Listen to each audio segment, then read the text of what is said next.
Ladies and gentlemen, my name is Anne Harrison, and I'm a researcher on Iran in the Middle East and North Africa programme of Amnesty International Secretariat. And I personally have been involved in human rights work in the Middle East since 1989, and in Iran since about 1995.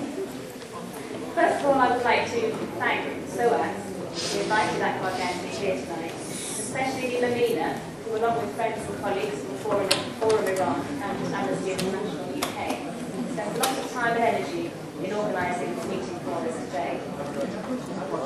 It is my very great privilege this evening to introduce and welcome a most distinguished representative of the struggle for human rights in Iran, Akbar Ganji.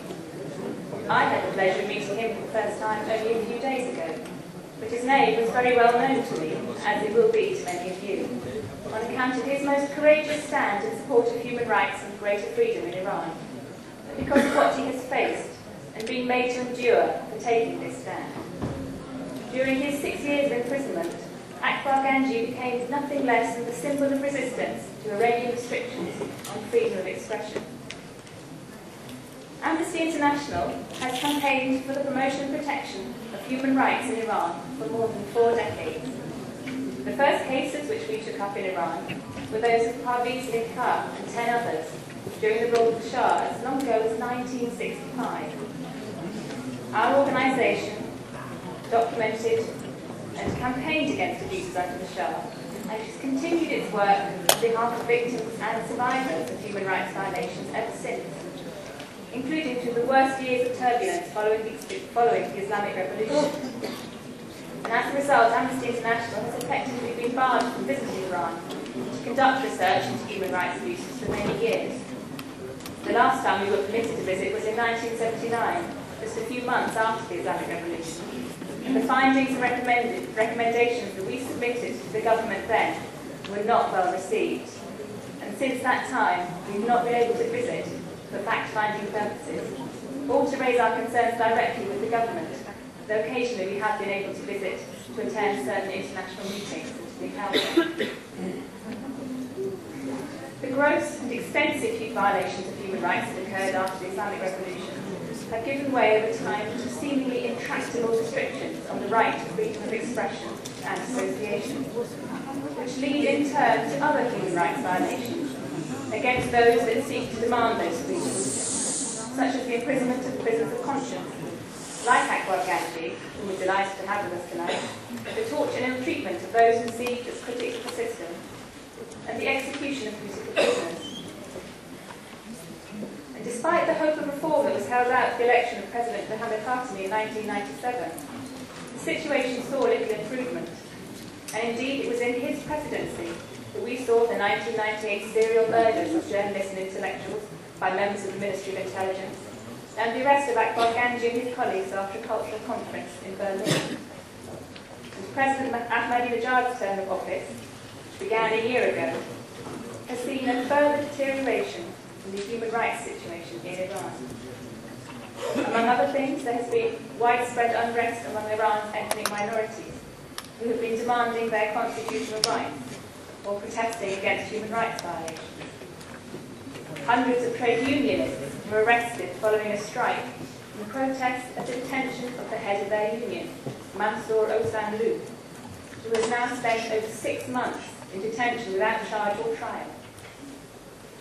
Intellectuals have been targeted, such as Rami Jahan Beglu, who was detained at the end of April and also remains held without charge or trial, as does former parliamentarian and human rights defender Ali Akbar Ganji, who was arrested on the 12th of June during a peaceful protest in Tehran, calling for an end to legal discrimination against women.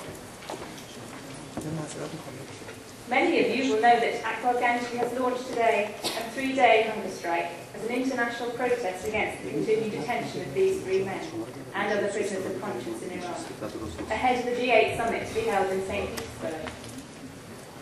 Amnesty International has launched campaigns for all 3 men, and copies of these are available here tonight outside, and I would strongly urge all of you to take a copy and to go home and make your voices heard in call for their release.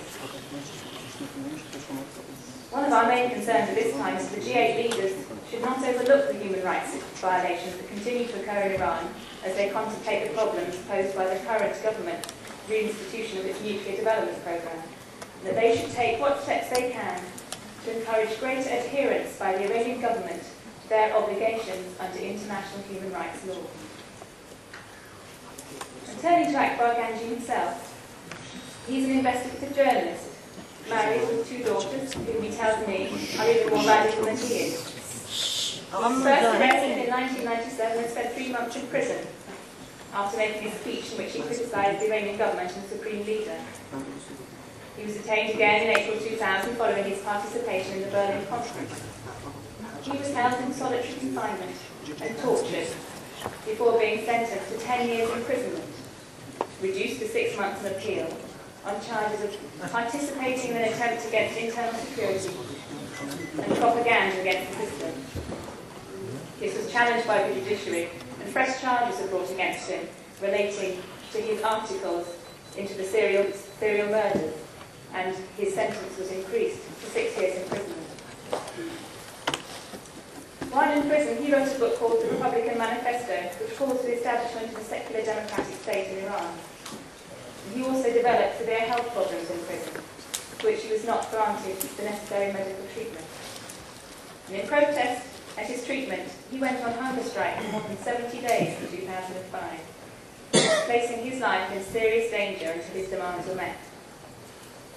Further tortured before his return to prison from hospital, he spent the last months of his imprisonment in solitary confinement in Section 2A of Evin prison, under the command of the intelligence branch of the Revolutionary Guards, before his eventual release in March this year. Since then, he's embarked on a speaking tour of Europe and North America, collecting some of his 10 awards, including the World Association of Newspapers Golden Pen of Freedom Award in Russia.